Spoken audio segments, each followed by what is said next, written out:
So guys, I'm gonna be doing something I never done before. I'm gonna be reacting to analog horror. Specifically, the Vita Carnes. Yeah, but I already have it pulled up. Or, I'm already subscribed. I might as well do that. Okay, let me go to the playlist. Let me do all of them. And here we go. Now guys, if I don't get scared, that's kind of because I already know about Mr. Jumpscares because I used to watch people react to this.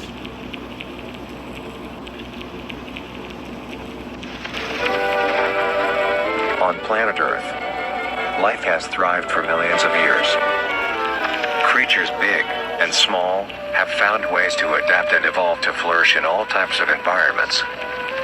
From barren wastes to lush forests, life can be found. Earth has homed these creatures since the dawn of life itself. Only until very recently, things have changed. New life forms have appeared all around the globe and completely changing the balance of nature and what we know about evolution itself. That is why we, at National Living Meat Research, have been studying these new species, trying to help educate everyone about these creatures and their wondrous ways of life. First, what are these new life forms? Since their explosive arrival across the globe in 1931, there has been much debate on what these newcomers are and where they came from. Are they extraterrestrials coming to invade Earth? Or are they demons who come from hell to purge humanity? From what our scientists have discovered, no. The origins of these creatures are solely to Earth, miraculously out of nowhere. We don't know why or how, but one thing is for certain, Earth is now their home. Oh guys, I just wanted to say something. My bitch ass decided to record at nighttime, so it's currently dark right now. Also, that thing y'all hear in the background is the loud fan. We have a fan on 24/7. We have to use that to cool our house off, so yeah. What these creatures are is mysterious and still not well known today. But here is what we do know. These creatures are comprised mainly of muscle tissue, organs, and bones. They greatly resemble animals with no skin, or store-bought meat. Because of these characteristics, they have been named accordingly as Vita Carnes. The Carnes species consume decaying, organic matter, but their main diet is composed of raw meat, not including their Carnes relatives. The Carnes only appear in places where there is an abundance of crawl, which leads to the first creature of the Carnes species, the crawl. The crawl is a growth of meaty tendrils that closely resemble the small intestine, the only difference being the dark red coloration. These tendrils grow in a similar pattern as vines, mold, or fungi. A primary stem structure is the host to divisions of other, smaller branches. And each tendril contains a variety of veins, arteries, and other similar organs used to transport nutrients absorbed from its surroundings. The ends of these tendrils are equipped with organelles used to absorb water and organic matter necessary for growth. The source of these organic materials is mainly found in dirt and soil on surrounding surfaces. Using its root-like tendrils, it absorbs the material and processes it into usable energy. Although, the crawl also obtains energy through another means. Using a sophisticated form of photosynthesis, the dark pigmentation of the smaller branches is ideal for absorbing sunlight, and therefore allowing solar energy to fuel the crawl's growth. Because of its efficiency, it thrives in almost all types of environments, easily allowing it to spread across the world, and can be found pretty much anywhere. Its recent inclusion in the ecosystem has caused many Guys, if y'all wondering why I haven't been uploading that much recently is because, not because I'm taking a break, it's because I have a lot of schoolwork probably. And I'm sick right now.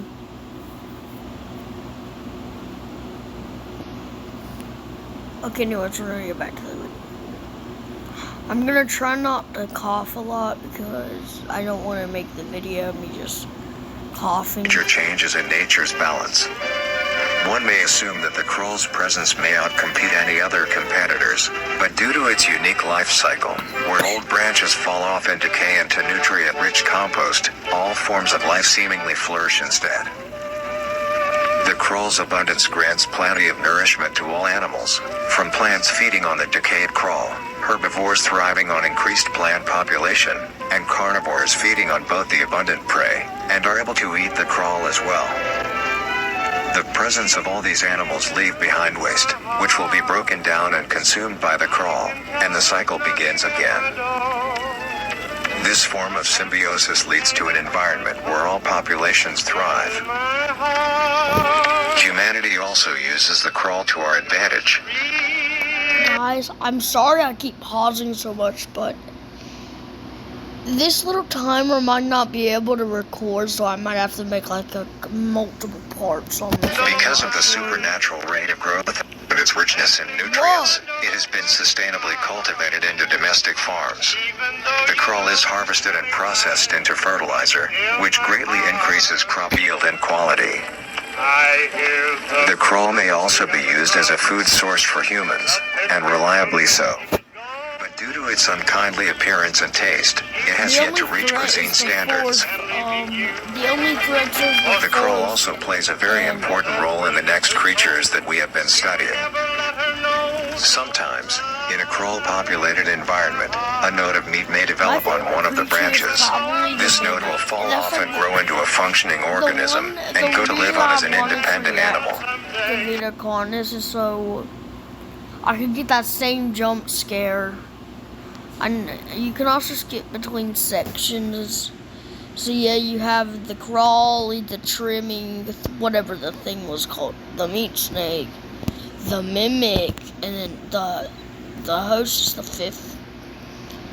I don't think I will react. I think I'm just gonna react to season 1 for right now, but let's get back to it. This leads us to the upcoming species that we will be discussing. The first of these creatures are the trimmings. Trimmings are small animals that resemble skinned raccoons. They are commonly known to have a plump body, round head, small eyes, nose and ear holes, and an agape mouth. They are also equipped with a diversity of limbs. All individual trimmings are unique, each with a different body shape, number of limbs, and other characteristics. One thing they all share in common is that they are made mostly of meat tissue and are a maximum of 20 centimeters in length, no larger than a basketball. Its life starts with its separation from the crawl. It will wonder to find anything that is edible and able to consume. Although it is an omnivore, being able to hunt meat and forage for plant matter, trimmings are almost entirely scavengers. Their diet consists of rotting plants and meat, including, but not limited to, fruits, vegetables, roots, seeds, insects, and deceased animals. Although its appearance is Okay, let's just take a look at this real quick. You have a gaping, disgusting looking mouth. It's little cut open looking eyes.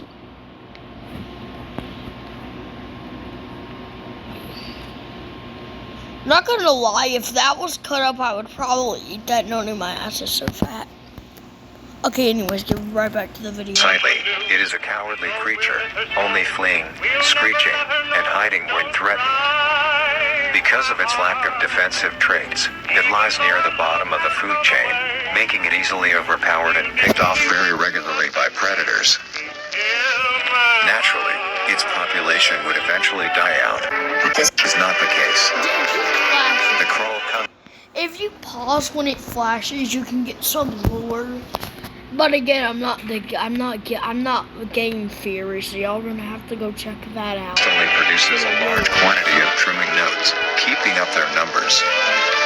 Naturally, trimmings can be found wherever there is abundant crawl. Trimmings grow at a decent pace, reaching maturity at around 7 months, having a maximum lifespan of 2 to 4 years.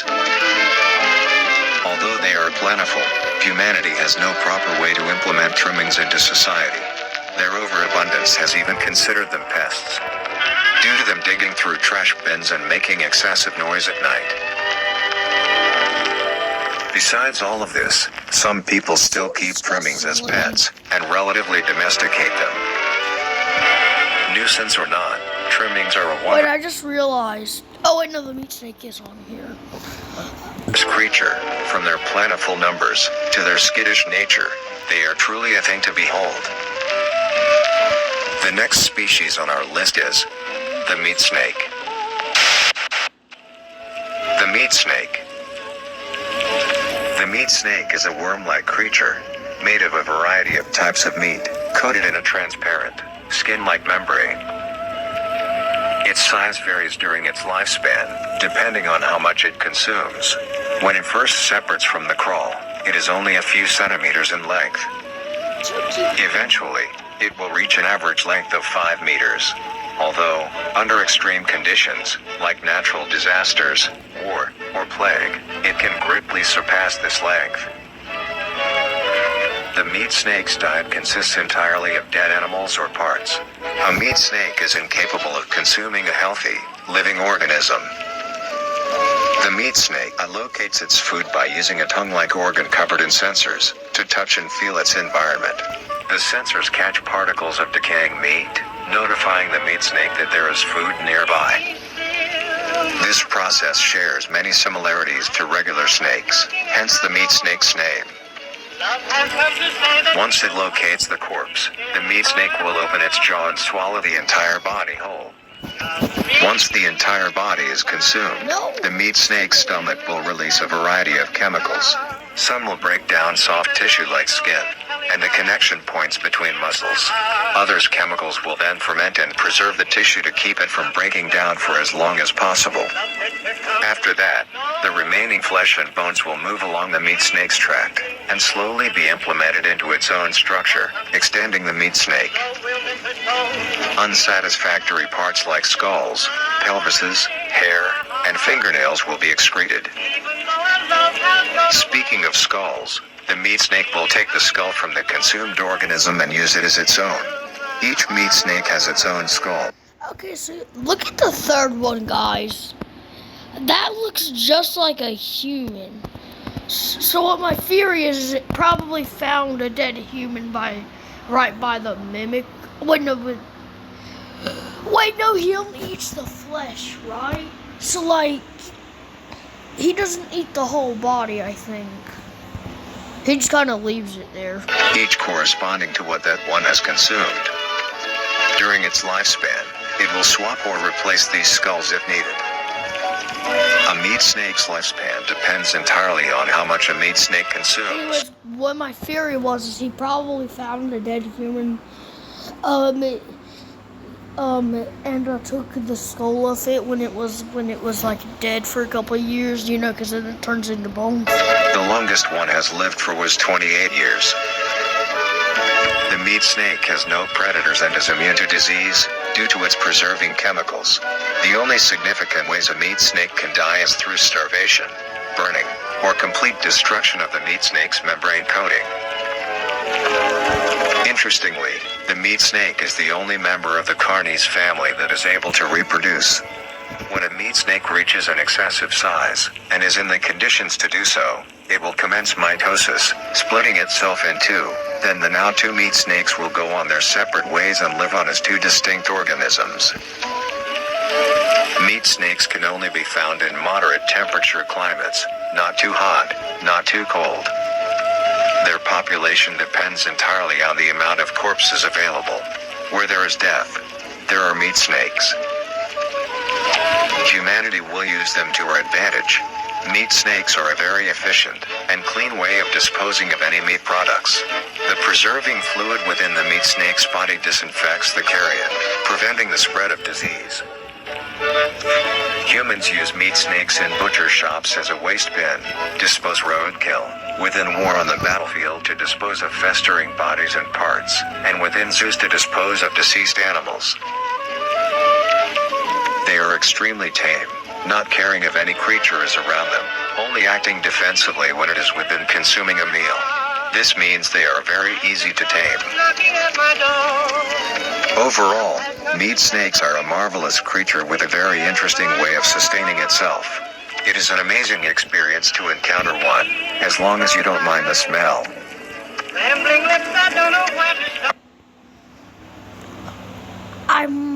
Oh my god, no. So what's the next evolution? Not that I'm gonna react to it, I just want to know. Our next creature is the mimic. Yep, no, okay. Yeah, guys, we're not gonna react to it. We just... They are extremely tame, No! not caring if any creature Stop! is around them, only acting defensively when it is within consuming a meal. This means they are very easy to tame. Overall, meat snakes are a marvelous creature with a very interesting way of sustaining itself. It is an amazing experience to encounter one, as long as you don't mind the smell. So yeah, guys, that was my reaction to Vita Carnes. So again, tomorrow night I will be doing part 2 of reacting to this. We'll do 2 creatures for each category. So next up is the mimic, and then that weird looking egg thing. That weird fleshy